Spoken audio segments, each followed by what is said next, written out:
的称呼，在原文之意义，乃是自有拥有的他，亦即不生不灭诸天之国与神之国，神为诸天之国之上的主宰，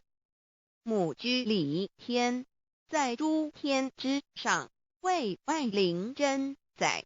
诸天之国与神之国，宇宙能量，整个宇宙充斥着舞动的能量。除了此舞动的能量，我们的宇宙一无所有。在某个时间点，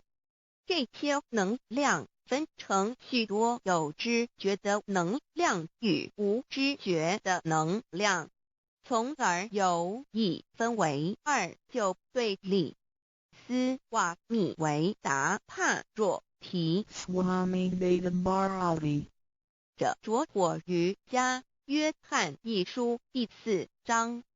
第13节，神将他的灵赐给我们，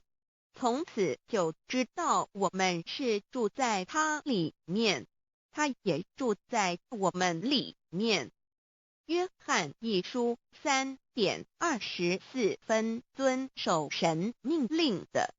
就住在神里面，神也住在他里面。我们